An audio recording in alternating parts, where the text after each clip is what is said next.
Assalamualaikum warahmatullahi wabarakatuh.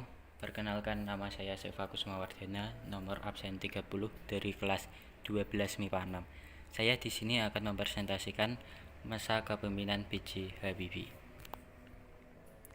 Kronologi B.J. Habibie diangkat menjadi presiden.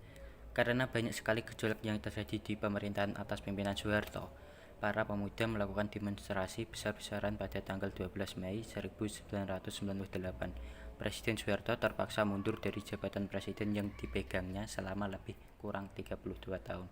Soeharto mundur, maka wakilnya yakni B.J. Habibie pun diangkat menjadi Presiden Republik Indonesia ketiga berdasarkan pasal 8 Undang-Undang Dasar 1945.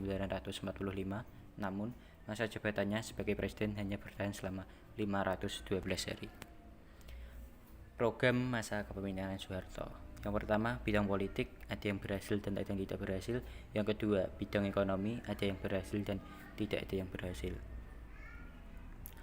1. Bidang politik. Yang berhasil memberi kebebasan pada rakyat untuk menyalurkan aspirasinya, membebaskan narapidana politik atau napol seperti Sri Bintang Pamungkas, mantan anggota DPR yang masuk penjara karena mengkritik Presiden Soeharto, membentuk 3 undang-undang yang demokratis, penyelesaian masalah Timur Timur, pemberian gelar pahlawan reformasi bagi korban Trisakti. Bidang politik yang tidak berhasil, pengusutan kekayaan Soeharto dan kroni-kroninya.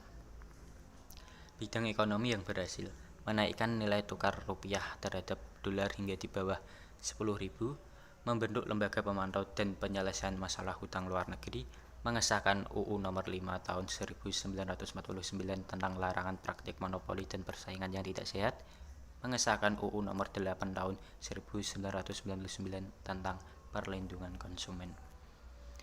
Bidang politik yang tidak berhasil, distribusi sembako terutama minyak goreng dan beras.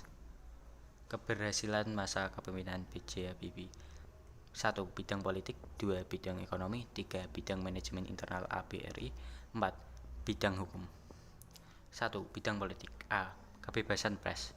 Dalam hal ini, pemerintahan memberikan kebebasan bagi pers di dalam pemberitaannya, sehingga semasa pemerintahan Habibie ini banyak sekali bermunculan media massa. B. Pemberian gelar pahlawan reformasi bagi korban Trisakti. Pemberian gelar pahlawan reformasi pada para mahasiswa korban Trisakti yang menuntut lengsarnya Soeharto pada tanggal 12 Mei 1998 merupakan hal positif yang dianugerahkan oleh pemerintahan Habibie, di mana penghargaan ini mampu melegitimasi Habibie sebagai bentuk penghormatan kepada perjuangan dan pengorbanan mahasiswa sebagai pelopor gerakan reformasi. B. Pembentukan parpol dan percepatan pemilu dari tahun 2003 ke tahun 1999. Presiden Republik Indonesia ketiga ini melakukan perubahan di bidang politik lainnya, diantaranya mengeluarkan UU Nomor 2 Tahun 1999 tentang partai politik, UU Nomor 3 Tahun 1999 tentang pemilu, UU Nomor 4 Tahun 1999 tentang MPR dan DPR. Itulah sebabnya setahun setelah reformasi pemilihan umum dilaksanakan, bahkan menjelang pemilu 1999, partai politik yang terdaftar mencapai 141 dan setelah diverifikasi oleh tim 11 Komisi Pemilihan Umum menjadi sebanyak 98 partai. Namun yang memenuhi syarat mengikuti pemilu hanya 48 parpol saja. Selanjutnya, tanggal 7 Juni 1999 diselenggarakan pemilu umum multipartai. C. Pemberian gelar pahlawan reformasi bagi korban Trisakti.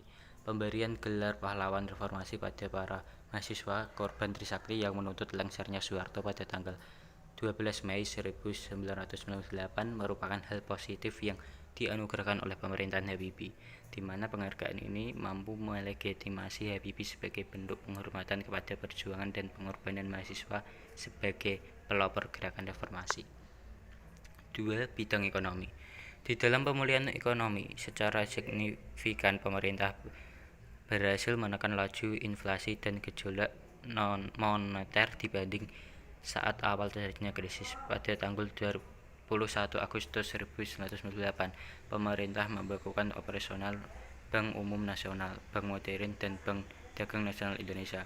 Kemudian di awal tahun selanjutnya kembali pemerintah melikuidasi 38 bank swasta, 7 bank diambil alih pemerintah, dan 9 bank mengikuti program rekapitulasi. 2. Bidang manajemen internal ABRI. ABRI telah melakukan kebijakan-kebijakan sebagai langkah perubahan politik internal yang berlaku tanggal 1 April 1999.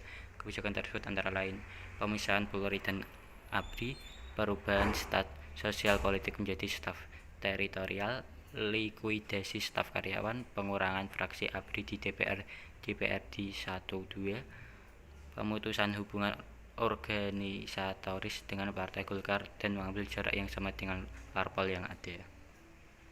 Kendala pada saat pemerintahan B.J. Habibie. Habibie memulai jabatannya dengan kepercayaan rendah dari aktivis mahasiswa, militer, sayap politik utama, investor luar negeri, dan perusahaan internasional. Kondisi saat Habibie memimpin perekonomian sedang dalam keadaan terpuruk. Inflasi ditargetkan 80% untuk 1 tahun berjalan. Indonesia sedang memasuki kekurangan panen akibat badai El Niño. Perusahaan besar seperti Simpati Air, PT Astra Internasional tidak beroperasi lagi. Nilai tukar rupiah berada di bawah 10.000 US dollar, bahkan mencapai level 15-17.000 US dollar atau 113 juta orang Indonesia. 56% dari penduduk Indonesia berada di bawah garis kemiskinan. Berakhirnya jabatan Habibie. Pada tanggal 14 Oktober 1999, Presiden Habibie menyampaikan pidato pertanggungjawabannya di depan sidang umum MPR, namun terjadi penolakan terhadap pertanggungjawaban Presiden karena pemerintahan Habibie dianggap sebagai bagian yang tidak terpisahkan dari rezim Orba. Kemudian pada tanggal 20 Oktober 1999, Ketua MPR Amin Rais menutup rapat paripurna sambil mengatakan, dengan demikian pertanggungjawaban Presiden B.J. Habibie ditolak. Pada hari yang sama, Presiden Habibie mengatakan bahwa dirinya mengundurkan diri dari pencalonan presiden. Sekian, terima kasih presentasi dari saya tentang masa pemerintahan B.J. Habibie. Bila ada salah kata mohon dimaafkan. Assalamualaikum warahmatullahi wabarakatuh.